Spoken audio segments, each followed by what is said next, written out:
All right, I'd like to start out by saying Barakatah Yahweh, Ba'ashem Yahushai, Ba'ashem, Rachah Kodash. Welcome to another live lesson. The name of this one is Japhet is definitely not the white race. Japhet is definitely not the white race. Now you have, these Old Testament heads that been teaching that for years. I believe the brothers in Chicago call them the J-Brews, if I'm not mistaken. And pretty much, that whole concept is off because the people of the lands, ancient lands of Japhet, are not there today. Because when Esau conquered the world through the Greeks, they started moving they started moving those nations out of their lands. Even so to the point that the majority of the people of the world lost their identity of who they truly are. The only ones that somewhat know who they are would be, before these times, would be Ishmael, the so-called Arabs. They were one of the only main ones that kind of kept to their true original biblical names. Because all peoples on the planet Earth go back to one of Noah's 3 sons, Shem, Ham, or Japheth. So, I'm joined by the Elder Kanak, Shalom. the Elder Menatazak, and Captain Shamar. All right? So, where we're going to start off at, I want to start off in the book of Proverbs 23 to show you that when the Lord gave these lands to these people, this was supposed to be an everlasting possession. The only nation that was not given a promise to keep their land were the Canaanites, because Noah put a curse on Canaan based off of what Ham did to him. And when you go and read the account, Noah was drunk. This was after the flood. He planted a vineyard. He got drunk. He was butt naked in his tent. He was rejoicing. It had to be a super stressful time. And eventually, he finally got some comfort from that hard, stressful event that took place. So when he was able to drink, he drank till he got drunk, but he was in his tent and he was content. So when he fell asleep, his son Ham came in there and made fun of him and went and told Shem and Japhet that their father was butt naked in a tent. So brothers, they didn't go in there and look at that. No, they went in there they put either a blanket or a garment and walked backwards into the tent to cover their father's nakedness. And when Noah awoke from his wine, being a prophet, the Lord told him what his son Ham had did. And instead of cursing Ham himself, he cursed Canaan. Cursed be Canaan, a servant shall he be. So that was the only nation that would not keep the land that the Lord gave to them. But every other nation on the planet, they were supposed to keep their land. The only other nation that will not keep their land are the Edomites. Because when the destruction comes, the kingdom of heaven is established, and after the 1,000 years of hardcore slavery for the nations, Esau is going to be totally done away with, but the nations will go back to their respective lands that were given to them. So read that, bro. In Proverbs 23:10, remove not the old landmark, and enter not into the fields of the fatherless. Right, so it says remove not the old landmarks. Why? Because those landmarks were inheritances for these nations. Remember, but pretty much, when Esau, the so-called white man, started coming up during the time of the Greeks, they took over all of these different so-called European lands. All right? Just like they did to Egypt and just like they did to many civilizations. That's why today you have so-called white people that call themselves French or British or Spanish or Portuguese, so on and so forth, because they came and conquered that land, those lands. All right? Just like I gave an example of Egypt. The original Egyptians, the so-called black, and the Ptolemaic dynasty, the line of the Ptolemies, the males, they took on the position of the pharaoh. And this is why from around 300 some odd AD down, you have white looking pharaohs in Egypt, because the so-called white man got up in there.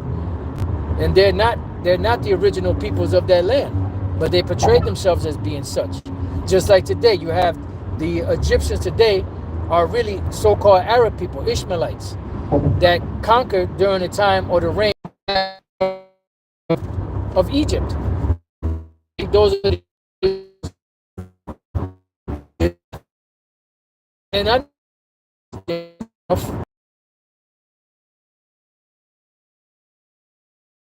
you're going to act like all the people of the planet stayed in their stayed in their lands. Their houses.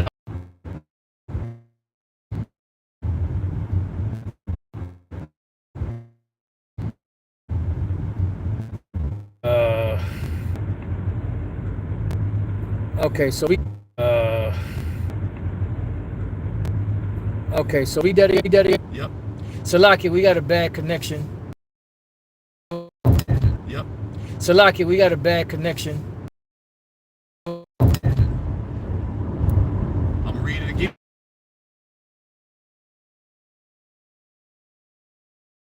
All generations. Still be called Eden and not Earth. You know? Because even though, you know, the dry land was called Earth, Idan, Eden, which means paradise, joy. And these different locations of the world where there's still redeems. So how did the... You'll find out that once the conquering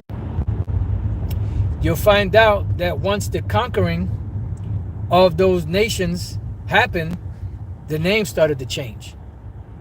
You know, this is why you had, you know, Greek sounding names in Egypt, in so-called Africa. You know, it went from their ancient names of Mizraim to what? To Egypt, to Alexandria, you know, to different other names that they call so-called Africa. Those are not the original names of that land. Why did that happen? Where did those names come from? It came from the so-called white men, which conquered them. And when did the so-called white men start to conquer? During the time of the Greeks. Alexander the Greeks. You had one something you want to say? Yeah. Just for example, the Japhetic people, right? The names that they're being called now. Who named them that? Okay, Hawaiian, Samoan, Micronesian, Tongan, this, that. Who named them that? That's Esau named them that. They have their original names. Mm-hmm. Okay. And the history of how they got there, Esau tries to suppress. Right. All right, because he wants to. He's there to sow confusion, and to deceive all the nations into thinking that there's somebody else, and deceive the nation into thinking that he goes back to the Bible as the Israelites. Right. When he's not. Yep. Okay. Now, I don't want to put words in his mouth, but I think the Prince of Darkness, as Elder Pastor calls him, or he calls himself the Prince of the Power.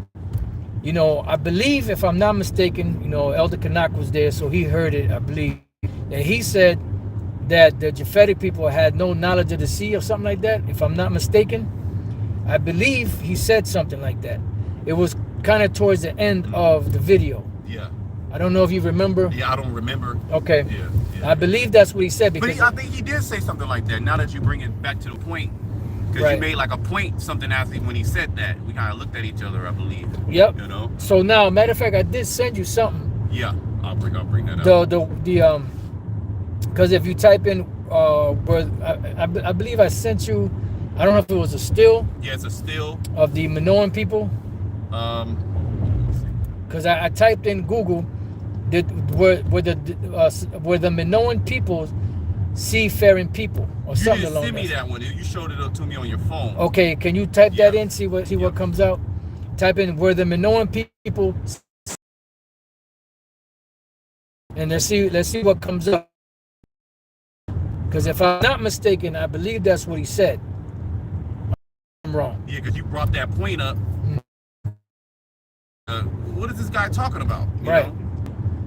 Like they just had no knowledge. You know? How you spell the Minoan? Minoan.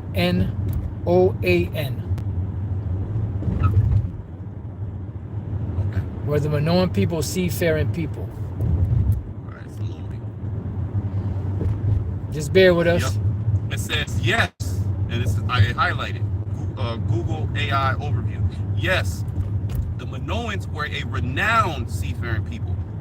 They thrived on the island of Crete, utilizing their maritime skills for trade and exploration across the Mediterranean. That's it. So they knew they had knowledge of it. And then you had the Sidonians, which had knowledge of the sea. They were the ones that were coming all the way over here to the land of Ophir, America, back and forth, bringing, you know, precious wood and precious and exotic animals and stuff, gold and all the stuff they found on this side of the world, bringing it back, you know, to King Solomon. So if he did say that, I don't want to put words in his mouth, but if he did say that, you know, and somebody can fact check that, it was towards the end of Elder Pastor's video. The video he did was just an hour and 24 minutes and some change. You know, I believe that's what he said. You know, sometimes Jake just blurts things out without thinking. You know, but nevertheless, you had another precept, right? Yeah, it was Micah. Let me go back. Yeah, kind of, you know, make the points you were going to make. Yep, this is Micah. And if you brother got any precepts y'all want to bring out, I know you're driving, so if you want to say anything. Yeah, Micah 2:1. Woe to them that devise iniquity and work evil upon their beds. When the morning is light, they practice it because it is in the power of their hand. And that's part of Esau. You know, he's the nation that went into the four corners of the earth, doing what? Conquering the nation, and then changing how the nation operates. Before there was all these democratic elected presidents and prime ministers, right? What type of government was set up? There were monarchies. But who went around the earth toppling all those monarchies and then setting up so-called democratic republics? It was the Edomites, okay, that go all the way back to Greece and Rome. Okay, the same people that has deceived the whole world. This is all part of their deception, right? Verse 2, this is kind of the point here. And they covet fields and take them by violence, and houses and take them away. So they oppress a man in his house, even a man in his heritage. And you knowing who you are is part of your heritage. Yep. Your land is part of your heritage. Yep. Okay, the name that you call yourself is part of it. These nations don't even know, for the most part, they don't even know where they're the nation that Esau Edom has done. Yep. Because prior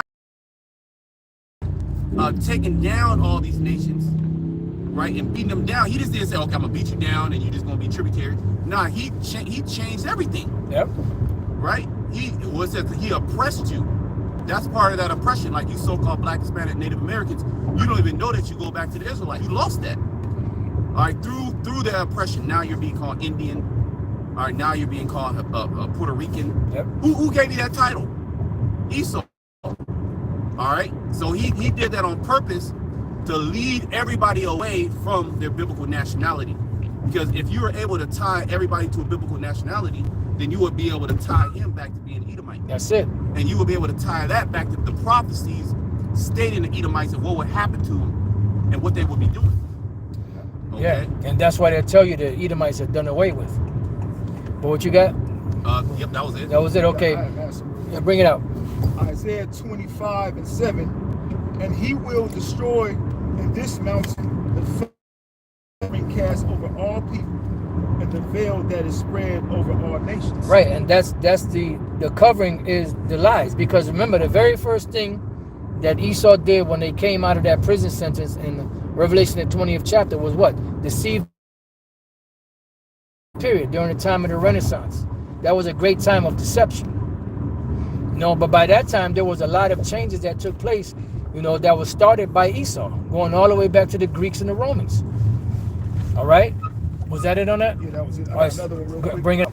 First Maccabees chapter 3 verse 48, and laid open the book of law, wherein the heathen has sought to paint the likeness of their image. Right, and that's what Esau did. They painted the likeness of their image.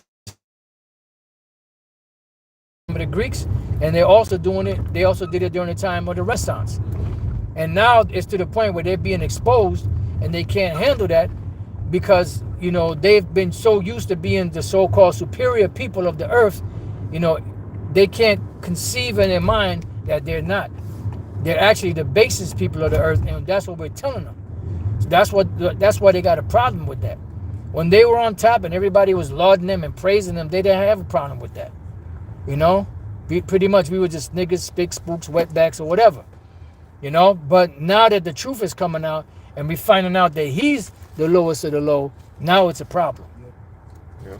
But go ahead. I got something real quick. Okay, bring that out. Revelations chapter 11. Revelation chapter 11, verse 11. And after 3 days and a half, the spirit of life from the Most High entered into them, and they stood upon their feet. That's talking about the Israelites, right? And great fear fell upon them which saw them. Right, because the truth started to come out. Because the prophets started to wake up. And they started to, you know, question. They started to ask questions. They started to break mysteries down that you thought no one would know about. Now, there was a story that was told back then, and I believe it, that High Priest Ariel was speaking, and I'm not sure exactly who else was there, and somebody came up in a limo. I've heard it was like one person or maybe two people, but definitely know it was one person that was like well-dressed, you know, and he got out the limo, looked at the 12 tribe sign, read the 12 tribe sign, and he said, we paid millions of dollars to hide this. How did you guys find out about this? You know, now you could believe it or not. You know, this is a story that was told us back then, and I believe it because that's how Esau is. It was a great time of deception, and these devils deceived the world. All right? And now we're at the point now where everything is being revealed. You know? Quick precept to back that up. Okay, bring it out. Malachi chapter 4, verse 5. Behold, I will send you Elijah the prophet before the coming and great and dreadful day of the Lord. Right, the coming and great dreadful day of the Lord is speaking about in these times, because John the Baptist or Elijah did come 2,000 years ago to set things, you know, in the course that they're at today. But back then it wasn't the great and fearful day of the Lord, so he would have to come back again in this time to fulfill that lot, you know, of him, you know, restoring things back before the destruction comes. Go ahead. Behold, I will send you Elijah the prophet before the coming and great and dreadful day of the Lord, and he shall turn the hearts of the fathers to the children, and the hearts of the children to their fathers, lest I come to smite the earth with a curse. That's right, and that's why the Lord did that. So now the great awakening is happening, and not only are we awakening to who we are, but also awakening to who all these different nations are. All right? And all these different nations have their biblical nationalities. Yeah, especially the wicked. That is a very important piece of information, all right, in end time prophecy, you know, who the wicked will be. Yep. Because that will identify his agenda and what he will be trying to offer to you, which ultimately is the MOTB. And see, this is the thing they're arguing about is Esau, Japhet. Why don't they bring up the mark of the you know what? Yep. That is a very, see, and Apostle Elder Tahar always talks about it. You know, these Christians, right? He said, just bring up prophecy. Go into the prophecies. Go into the prophetic scriptures. That's it. They don't want to touch the prophetic scriptures. They're still stumbling over who's Esau. Yep. Which you would have to say, okay, well, hold on. We already explained it. Why are they so adamant on saying, you know, the so-called white man is not Esau? Well, it's because more than likely they've been paid off. Yep. All right, and this is a tactic of the devil to try to deviate or try to, you know, confuse the world into believing that he's not who we're saying he is. Right. What the Holy Spirit is saying he is. That's it. All right, and that's the devil. All right, that the Bible speaks about, the Edomites, who will be destroyed. All right, in near future. Real quick precept. Yep, bring it up. This is Jeremiah 49:10. But I have made Esau bare. I have uncovered his secret places. Yeah. See, the Most High, he stripped Esau, because at one point, what? Esau had everything on lock. Yep. He had everybody confused. Right? He had the Israelites confused. He had them in slavery. He was living good. Nobody questioned his agenda. If he said something was something, that's what it was. He said, we are the people. That's what it is. He said that you are that's who you are. Okay. But now that the prophets are out and the spirit of truth is in the earth, all right, and the spirit of Yahweh Shema Shai is against this damn devil to uncover him, now he's scrambling. He has to clean up his shoddy work. But you're wading water out of a sinking ship. The water is coming too fast. You have like a little teacup. Okay. It says, I have uncovered his secret places, and he shall not be able to hide himself. So he's trying to hide under the banner of Japhet. That's a doctrine. Or the Edomites are done away with. Or there is no such thing as the Edomites. Right? But see, there's a people on the earth that's claiming to be the Jews. And that goes back to what? The Bible. And in the Bible it has what? Prophecies. Yep. All right. And the majority of the earth are so-called Christians. Their belief, right? Their foundation is the Bible. So what's going on? You have to bring these things up. It's not making sense. So he's not able to hide himself like he used to hide himself. The internet is exposing him. Yep. Okay. His seed is spoiled, and his brethren and his neighbors, and he is not. If anybody want to say anything, that was it. Yep. So you got some? Yeah, I have something. Bring it up. It's straight to the point of 2 Thessalonians 2:8. And then shall that wicked be revealed, whom the Lord shall consume with the spirit of his mouth.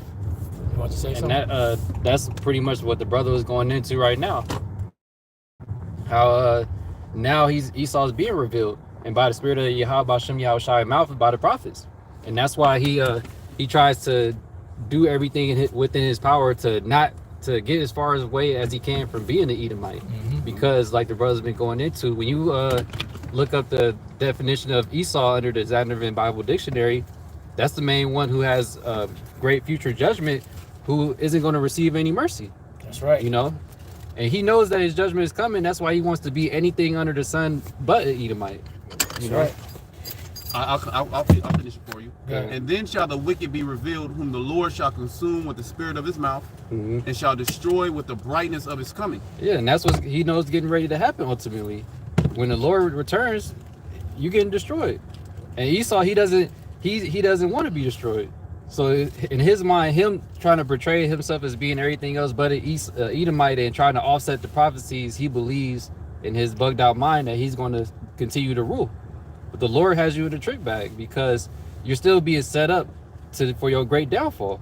That's right. And you're still being revealed. You can't cover up the lies. It's too far gone. And like the brother was just going into it, you say that you're not an Edomite, but then you got somebody claiming to be the Jews.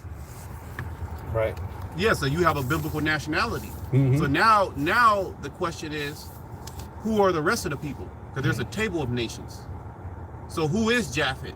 Yeah. Who is Ham? Who is Cush? Who are the Israelites? Yeah. What about the tribe of Gad and Reuben and Yeshashkar and Ephraim and Manasseh? Where are they at?